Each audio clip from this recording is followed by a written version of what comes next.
नमस्कार, स्वागत है आपका भारत एक्सप्रेस में। मैं हूं आपके साथ आरती पाठक। खबरों की शुरुआत करते हैं। छठे चरण का मतदान थम गया है। आपको बता दें, यहां पर दिल्ली की 7 सीटों के लिए 162 उम्मीदवार, ओडिशा की 6 सीटों के लिए 64 प्रत्याशी, उत्तर प्रदेश की 14 सीटों के लिए 162 उम्मीदवार, वहीं पश्चिम बंगाल की 8 सीटों के लिए 69 प्रत्याशी हैं और हरियाणा की 10 सीटों के लिए 223 उम्मीदवार हैं।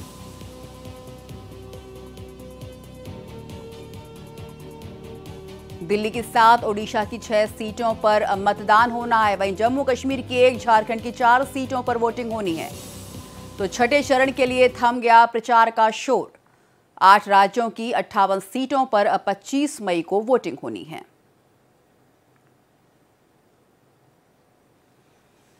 तो छठा दौर थम गया शोर और अब किसका जोर। 8 राज्यों की 58 सीटों पर अब 25 मई को वोटिंग होनी है। आपको बता दें, छठे फेज के चुनावी मैदान में 889 उम्मीदवार हैं। वहीं बिहार की 8, हरियाणा की 10 सीटों पर मतदान होना है। उत्तर प्रदेश की 14, पश्चिम बंगाल की 8 सीटों पर वोटिंग होनी है।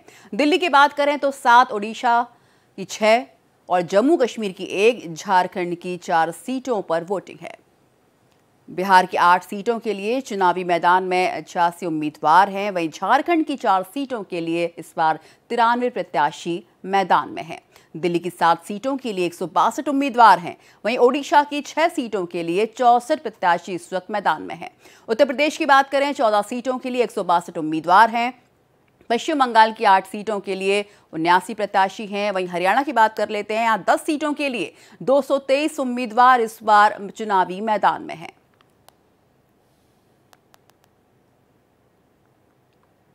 तो लोकसभा चुनाव के छठे चरण का चुनावी शोर गुरुवार शाम को थम गया है। आपको बता दें, छठे दौर में 8 प्रदेशों की कुल 58 सीटों के लिए वोटिंग 25 मई को होगी। और छठे दौर में जिन सीटों पर मतदान होना है, उनमें सबसे ज्यादा 14 लोकसभा सीटें उत्तर प्रदेश की हैं।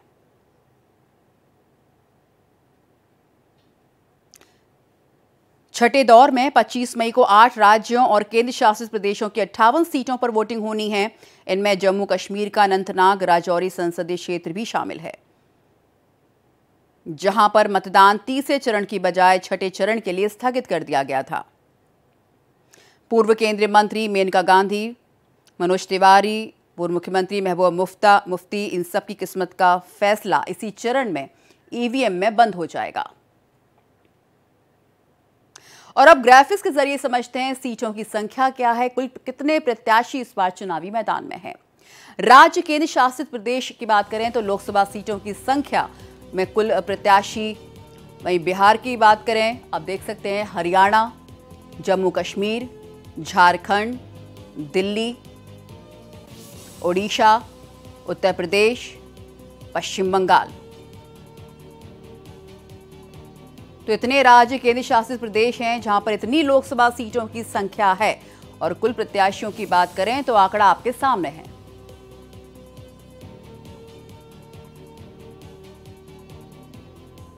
हरियाणा की 10, वहीं बिहार की बात करें तो यहां पर 8 सीटें हैं। पश्चिम बंगाल में भी 8 सीटें।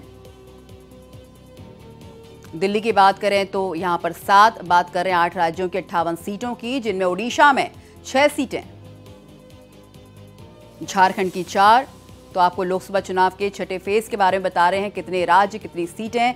जम्मू कश्मीर में 1 सीट।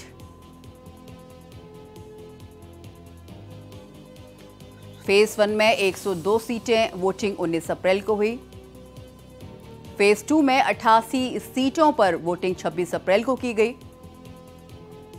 और फेज 3 की बात करें तो 93 सीटों पर वोटिंग 7 मई को की गई, यहां पर वोट डाले गए। फेज 4 में 96 सीटें, जिनमें वोटिंग 13 मई को हुई। बात कर लेते हैं 5वें फेज की, 49 सीटें, जिसमें मत डाले गए, वोटिंग की गई 20 मई को।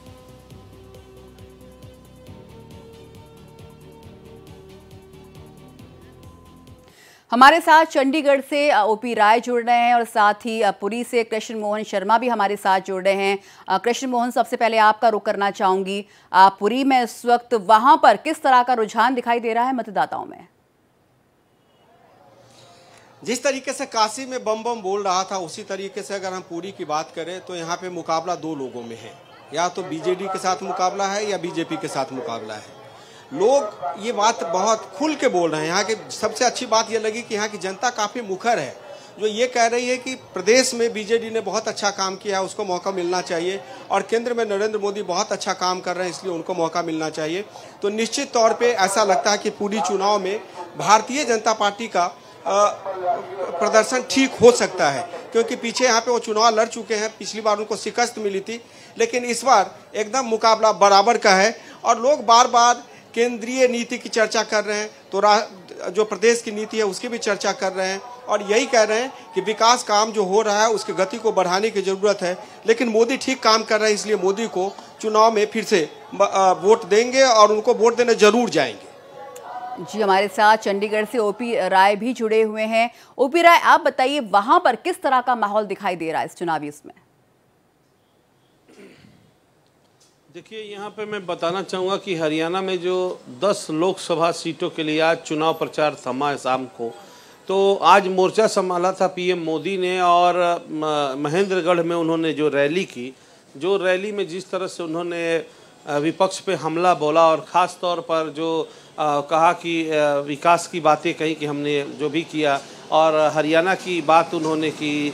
चूँकि महेंद्रगढ़ का जो इलाका है वो ख़ास तौर से जवानों के लिए जाना जाता है, सेना में सबसे ज़्यादा लोग वहाँ भर्ती होते हैं, तो उन्होंने जिस तरह से कहा कि अब जो देश में राफेल बन रहे हैं, युद्ध वो जो पोत बन रहे हैं, और कई चीज़ों का उन्होंने कहा कि हम रक्षा के क्षेत्र में आगे बढ़े हैं, तो एक तरह से लोगों को वहाँ इस बात को लेकर जोश जगाना चाहे। लेकिन अग्निवीर योजना जो है उसके बारे में उन्होंने कुछ खास नहीं कहा कि उस जो सेना में रेगुलर भर्तियां होती थी, तो उसको लेकर जिस तरह से कांग्रेस ने कहा है कि हमारी सरकार आएगी तो हम ये करेंगे, ये इस पर उन्होंने नहीं कहा। खासकर आज उन्होंने देखिए जो बंगाल में ममता बनर्जी ने जो ओबीसी को लेकर जो 5 लाख हाई कोर्ट ने रद्द कर दिया, जो सर्टिफिकेट जारी हुए हैं, तो उसको लेकर उनका कहना था कि किस तरह से इंडी गठबंधन और ये कर रहे हैं कि लोगों के ओबीसी के आरक्षण छीनने की बात कर रहे हैं। और चूंकि महेंद्रगढ़ ओबीसी का इलाका आता है, तो खास तौर से उन्होंने टारगेट किया।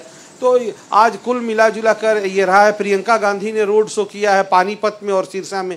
उन्होंने कहा कि जिस तरह से बीजेपी जो है बात कर रही है लोगों की, और संविधान को जिस तरह तार तार कर रही संवैधानिक संस्थाओं की, आने वाले वक्त में अगर लोग जागरूक नहीं हुए तो ये मतलब भारत का संविधान नहीं बचेगा। तो इस तरह की प्रचार के साथ जो आज प्रचार का शोर खत्म हुआ, और जिस तरह से एक दूसरे पर छींटाकशी की गई है, मुख्य रूप से अगर हरियाणा में देखा जाए तो बीजेपी और कांग्रेस में लड़ाई है। और जैसा यहाँ कब कहा जा रहा है कि कई सीटों पर जो है वो बीजेपी मजबूत है और कई सीटों पर कांग्रेस मजबूत है, लेकिन ये आप समझ लीजिए कि बिल्कुल 50-50 की टक्कर है हरियाणा में। और जो हरियाणा में इस बार रिजल्ट आएंगे लोकसभा चुनाव के, वो भी आप देखिएगा कि अन्य राज्यों से अलग आएंगे। जैसा कि पिछली बार पंजाब में जो लोकसभा के समय जो रिजल्ट जिस तरह आए थे, इस तरह के अप्रत्याशित परिणाम आएंगे।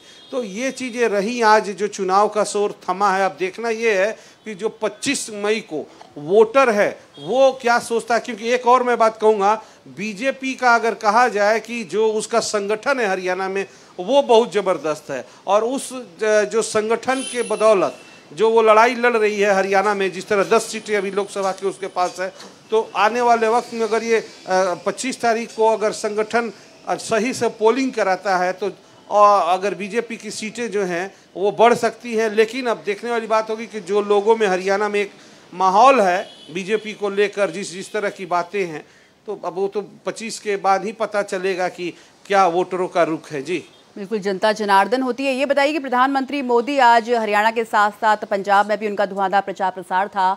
पटियाला की रैली में विपक्ष पर जमकर बरसे हैं पीएम मोदी, और इस रैली में और क्या कुछ माहौल दिखाई दिया? देखिए, पटियाला में जिस तरह से पहले कहा जा रहा था कि किसानों का विरोध है और ये है, तो जिस तरह से पीएम मोदी ने वहाँ भाषण देना शुरू किया और कहा कि मैं तो यहाँ रहा हूँ, यहाँ की इन चौकों पर मैंने लोगों के साथ चर्चाएं की हैं। साथ ही साथ सबसे जिस तरह से उन्होंने टारगेट किया आज भगवंत मान को, शायद ही इस तरह टारगेट किया गया। उन्होंने कहा कि ये तो कागजी सीएम है और इसका काम है दिल्ली दरबार में केवल हाजिरी लगाना और जो है दिल्ली दरबार में जाता है और इसके जो मंत्री है वो इनका कोई काम नहीं है, जो दिल्ली से कहा जाता है वही किया जाता है। आम आदमी पार्टी पर टारगेट किया इन्होंने, आज कहा कि दिल्ली की सबसे भ्रष्ट पार्टी जो है वो इंडी गठबंधन के साथ चुनाव लड़ रही है, और जो सिख दंगे का जो कसूरवार पार्टी है कांग्रेस पार्टी 84 सिख दंगे का, ये दोनों मिलकर चुनाव लड़ रहे हैं, लेकिन पंजाब में दिखावे के लिए ये अलग अलग हैं। तो एक तरह इन्होंने कहा कि अन्ना हजारे जो कि इनके गुरु थे, जब ये गुरु के नहीं हुए तो ये पंजाब के क्या होंगे। ठीक है, तो इस तरह से जो हमला बोला है आज आम आदमी पार्टी पर कि एकदम अगर कहा जाए, एक हमारे यहाँ भाषा है छीछा लेदर कर देना, मतलब कि तार तार कर देना, वो कर दिया आज पीएम मोदी ने पटियाला में। कल गुरदासपुर में भी मुझे लगता है यही रूप जारी रहेगा। जी बिल्कुल। कृष्ण मोहन का रुख करना चाहूंगी जो कि पुरी से हमारे साथ बने हुए हैं। कृष्ण मोहन, ये बताइए कि आपकी वहां पर काफी लोगों से बात हुई होगी, क्या लग रहा है इस पर किन मुद्दों पर वहां की जनता वोट करने जा रही है? आरती जी, 3 सीटों पे मैं घूमा हूँ, संबलपुर, भुवनेश्वर और पुरी में मैं इस समय हूँ। पुरी में संबित पात्रा जो कि बीजेपी के प्रवक्ता है, एक मुखर नेता है और काफ़ी यंग है, वो चुनाव लड़ रहे हैं। संबलपुर से एक हैवी वेट धर्मेंद्र प्रधान चुनाव लड़ रहे हैं और एक टॉप क्लास ब्यूरोक्रेट जो है वो चुनाव लड़ रही हैं भुवनेश्वर से, अपराजिता सारंगी। यहाँ पे मुद्दा सिर्फ साफ है, लोग कह रहे हैं कि जो उड़िया अस्मिता है वो कहीं ना कहीं वो खो गई है। उसकी वजह यह है कि यहाँ के मुख्यमंत्री जो हैं वो कैद में काम कर रहे हैं और लोगों ने उनको जिस तरीके से घेर लिया है, लोगों तक वो पहुँच नहीं पा रहे हैं। लोगों को यहाँ से पलायन करके दूसरी जगह नौकरी के लिए जाना पड़ रहा है। उड़ीसा के लोगों की कोई अस्मिता नहीं रह गई है। इसके साथ साथ जो ब्यूरोक्रेट्स हैं वो नवीन पटनायक को किसी तरीके से घेरा हुआ है। और एक बात तो जो सबसे गंभीर मुद्दा इस बार चल रहा है कि उड़िया वर्सेस तमिलनाडु, क्योंकि तमिलनाडु के लोगों ने यहाँ पे बहुत सारे अपने बिजनेस किए हुए हैं और बहुत सारे फैक्टर्स ऐसे हैं जो तमिलनाडु के गवर्नमेंट और वहाँ के लोगों द्वारा डिसाइड होता है। तो जो उड़ीसा के लोग हैं वो इस बात से बेहद नाराज है कि अगर हम उड़ीसा में रहते हैं तो हमारे ऊपर शासन जो है वो यहाँ के किसी व्यक्ति का होना चाहिए, कोई इम्पोर्टेंट अधिकारी का नहीं होना चाहिए। विकास मुद्दा है, नरेंद्र मोदी की सब कोई चर्चा कर रहे हैं। तो मुझे लगता है कि मुकाबला बीजेडी और बीजेपी में है, लेकिन लोकसभा में बीजेपी का पलड़ा भारी है। और अगर बात करें कि विधानसभा का चुनाव चूंकि साथ साथ हो रहा है 147 सीटों के लिए, तो वहाँ पे 50-50 का मुकाबला है। जी कृष्ण मोहन, आपने संबित पात्रा का भी जिक्र किया। कुछ दिन पहले संबित पात्रा ने एक विवादित बयान दिया था जिसे लेकर विपक्ष भी लगातार हमलावर है। इसने कहा कि इससे भगवान जगन्नाथ के भक्तों को काफी ठेस पहुंची है। क्या कहीं ना कहीं संबित पात्रा के इस बयान से बीजेपी के लिए कोई मुश्किल खड़ी हो सकती है? मुश्किल निश्चित खड़ी हो सकती थी अगर नरेंद्र मोदी न होते, क्योंकि लोग ये कह रहे हैं कि संबित पात्रा इंथुसियाज्म में बोल तो गए, लेकिन मैं जानता हूं कि वो जगन्नाथ के भक्त हैं और वो एक अच्छे वक्ता हैं, अच्छे एक डॉक्टर हैं, बहुत बड़े वो सर्जन हैं वो। तो लोग उनके गुनाह को माफ़ करने को तैयार है। लोग यहाँ पे मैं बार बार कहता रहा हूँ, अब तक चुनाव अंतिम चरण में है, कि यहाँ पे पूरे देश में जो वोटिंग है वो नरेंद्र मोदी के नाम पर है। क्योंकि उड़ीसा में भी मैं अभी निकल रहा था होटल से यहाँ पे लाइव के लिए, तो लोग हाथ में मोदी का मुखौटा लेके और घूम रहे थे और कह रहे थे हर हर मोदी, घर घर मोदी। तो आप समझ सकते हैं कि मुद्दा जो है यहाँ पे संबित पात्रा नहीं है, मुद्दा यहाँ पे यह है कि नरेंद्र मोदी को प्रधानमंत्री बनाना है। तो संबित पात्रा ने क्या बोला, आउट ऑफ इंथुसियाज्म वो बोल गए। मेरी संबित से कल बात हुई तो उन्होंने कहा कि it was a slip of tongue, और उन्होंने कहा कि हमने इसके लिए जो सफाई देनी थी हमने दे दी। तो मुझे लगता है कि इसको मुद्दा बनाने की कोशिश की जा रही है, लेकिन कोई बड़ा मुद्दा है नहीं।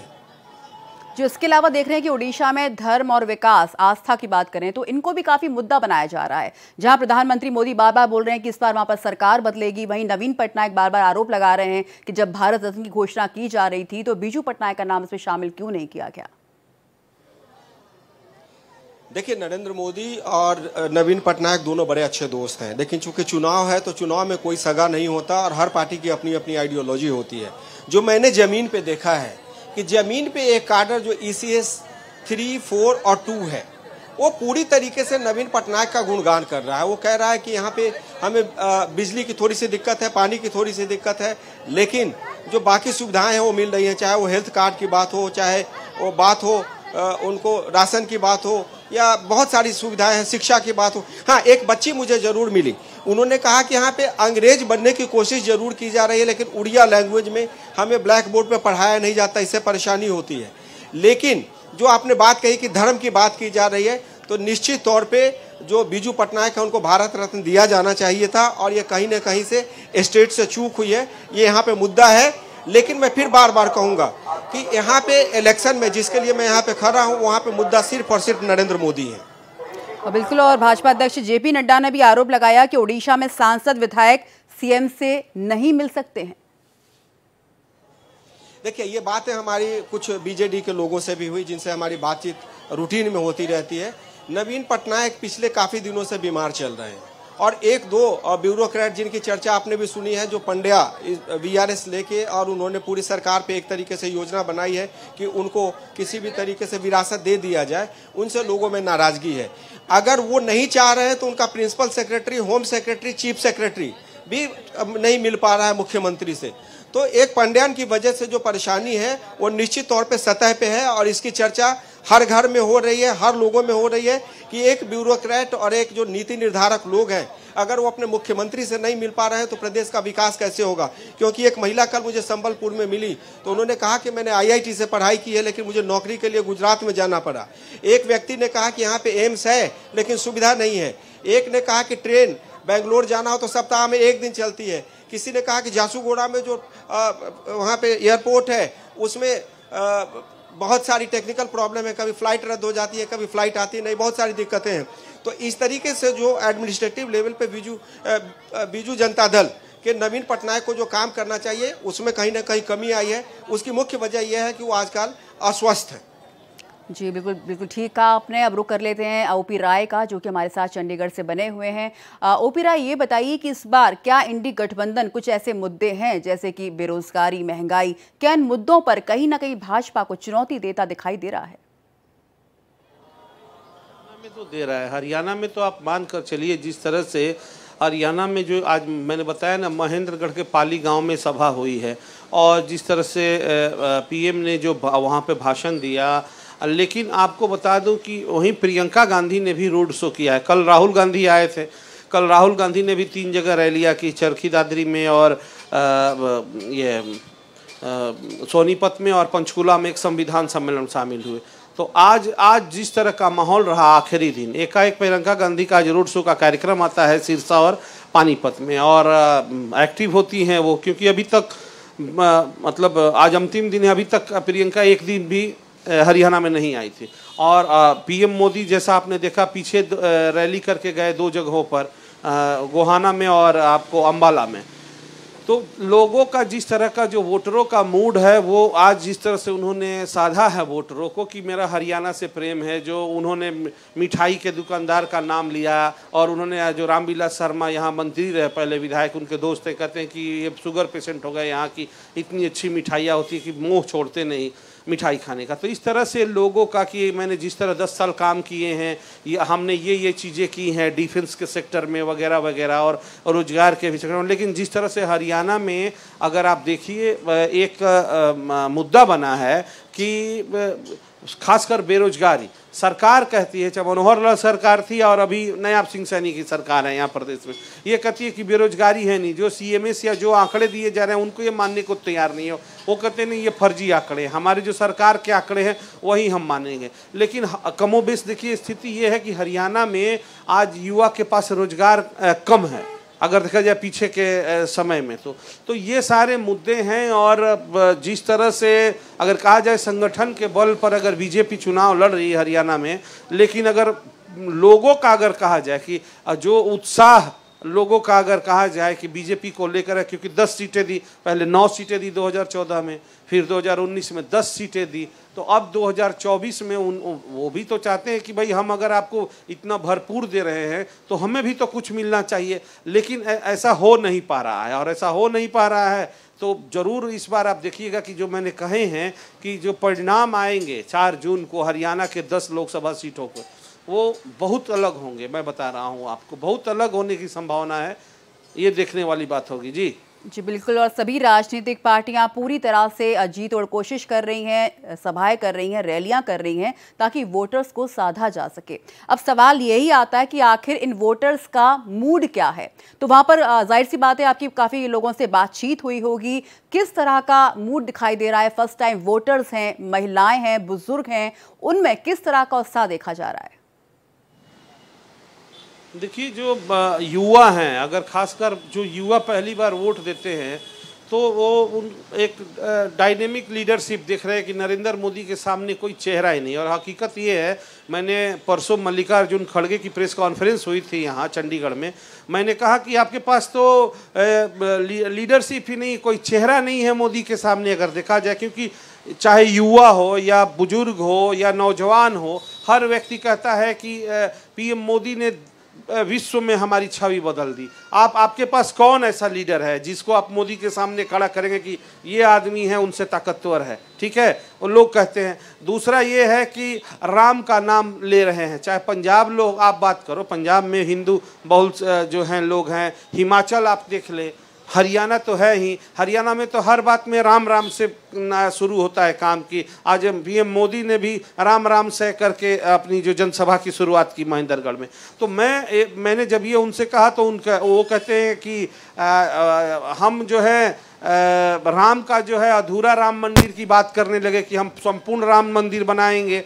उसके बाद वो कहते हैं कि लोगों की आस्था, कोई राम को मानता है, कोई कृष्ण को मानता है, आदिवासी प्रकृति को मानते हैं। तो हम जो मानता है उसकी मान्यता में हम दखल नहीं दे रहे हैं। बीजेपी राम के नाम पर वोट वसूलना चाहती है।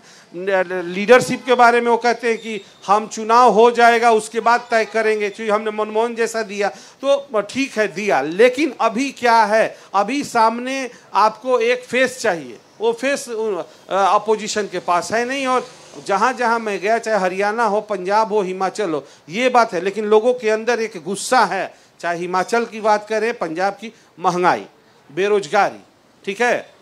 तो महंगाई, बेरोजगारी ये जो है बहुत बड़ा मुद्दा है ये। और जिस तरह उनका कहना था कि आपने गैस का दाम कम कर दिया, सब्सिडी दी अभी आपने, चुनाव के वक्त दी, क्या इसको आप कंटिन्यू रखेंगे? नहीं। लोगों का कहना है कि अगर हम बदलते हैं सरकार को तो सरकार जो है वो तनाशाह हो जाती है अगर लगातार शासन करती है।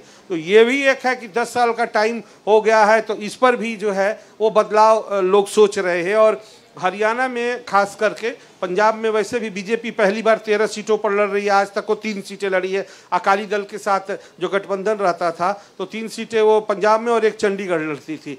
तो लेकिन इस बार वो 13 सीटों पर लड़ रही। तो पंजाब में कुछ अलग होने की संभावना है, क्योंकि जिस तरह से वहाँ मजहबी लोग खड़े हुए हैं और जिस तरह से 4 पार्टियाँ लड़ रही, तो वोट डिवाइड होंगे।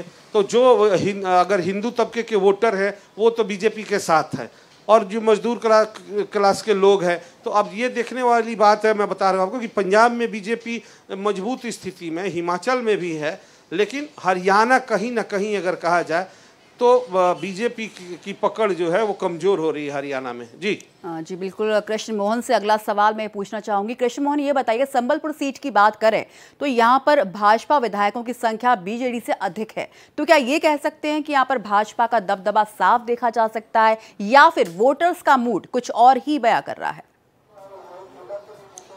देखिए, जब मैं वहाँ पे संबलपुर में घूम रहा था तो लोगों से, काफ़ी लोगों से बात की, और हमने वहाँ पर एक आ गया चुनाव भी किया। लोग वहाँ पे इस बात से बहुत खुश हैं कि एक बड़ा नेता नरेंद्र मोदी ने संबलपुर के लिए भेजा है। वहाँ पे पहले भी वो संबलपुर की सीट जो है भारतीय जनता पार्टी के पास थी, और धर्मेंद्र प्रधान एक बड़े लीडर हैं। और धर्मेंद्र प्रधान से लोगों की ये उम्मीद है, क्योंकि लोग कहते हुए सुने गए कि ये मोदी के बहुत खास लोगों में से है, तो इसलिए हमारी कोई परियोजना नहीं लटकेगी, इसलिए हम धर्मेंद्र प्रधान को वोट देंगे और नरेंद्र मोदी को मजबूत करेंगे। लेकिन जब हमने दूसरी तरफ से सवाल पूछा कि और विधानसभा चुनाव में, क्योंकि साथ साथ वहाँ पे भी वोटिंग है, तो उन्होंने कहा कि विधानसभा चुनाव में हम कह नहीं सकते क्योंकि सरकार बदलनी चाहिए, लेकिन नवीन पटनायक की सरकार ने भी ठीक काम किया है। तो मैं अगर कह दूं कि अगर संबलपुर सीट को एकदम हम डिसाइसिव माने तो वहाँ पे धर्मेंद्र प्रधान का पलड़ा भारी है, उनके व्यक्तित्व की वजह से, उनके शालीन होने की वजह से, उनके अपने कद होने की वजह से, और मोदी कैबिनेट में उनकी करीबियों की वजह से। लेकिन विधानसभा की मैं बार बार कहूँ कि यहाँ पे एक तरीके से 50-50 का मुकाबला है, ऊँट किसी भी करवट बैठ सकता है।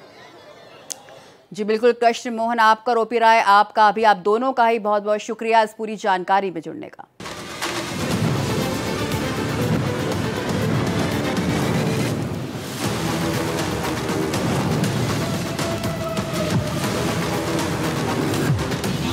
की